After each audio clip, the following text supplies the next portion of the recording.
This is Rhonda Shear. Hit the tone. Okay, Ron. Hi, my name is Rhonda Shear, and for as long as I can remember, I've been a double-jointed klutz. My mom said that even while she was carrying me, I was klutzy. Instead of most babies that drop before they're born, I fell. I was the only baby born with skin knees. My mom called it an undeveloped talent, but my dad, he said it was a nervous tic. So they called the doctor, and he said that all I needed was contact lenses that I kept losing.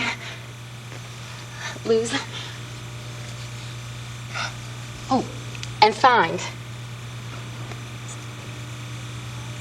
Except for when they fall into the cushions in the chairs of producers' offices. I don't know why they do that. Anyway, my dad was afraid that I would spend my whole life twisted up like a lawn chair.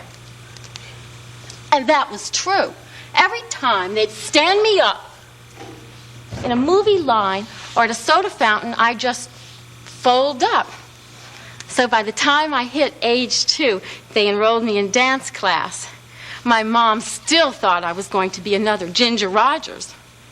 But the teacher called it having a unique sense of rhythm, sort of like bumping and grinding to the sound of silverware being put away. Anyway, in grammar school they suggested that I monkey bars instead of a desk. And my boyfriend said that I could pull a ligament to just about any piece of music there was. I don't know.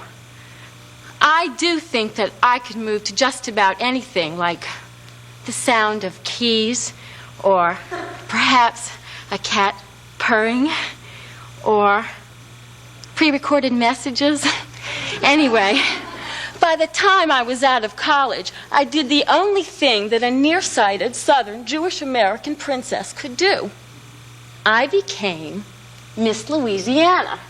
And that was a strain on my smile muscles.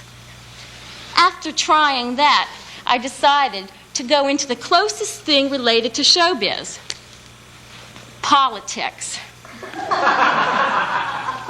But for the grace of a few well-timed tours jetés, I'd be an elected official right now. Anyway, here I am in Hollywood, a limber klutz, hoping that you like me as much as I like you. And if you do, will you clap real loud? Because I think I just lost my other contact lens. Thank you.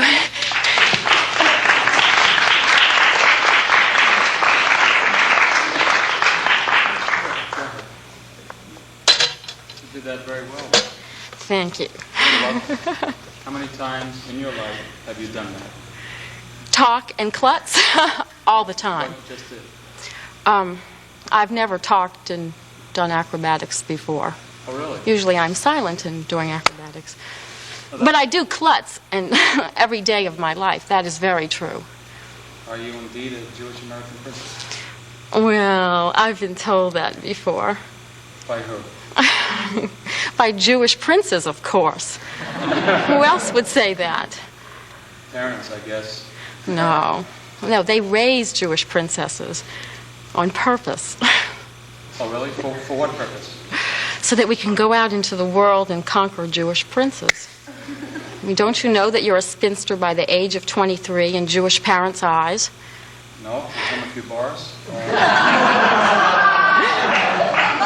I left my sheet music home.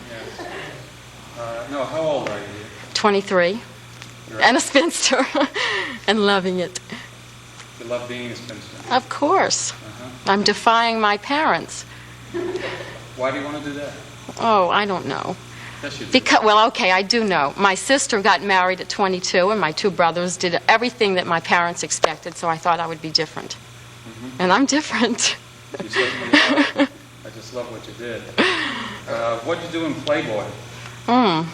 Well, I posed with all my clothes on, and I still got in trouble. Yeah, tell me that story. Well, there was a photographer by the name of David Chan who came to New Orleans and wanted to do a layout on girls of the New South. And being very curious, I went to see Mr. Chan, and I knew that I was not going to pose without my clothes, but I still wanted to, being very curious, Jewish trait, I went to see him. And he selected 2 girls out of about 50 to pose with their clothes on. So I got out there in my little antebellum dress, which is typical of all Southern belles, and posed and got in trouble.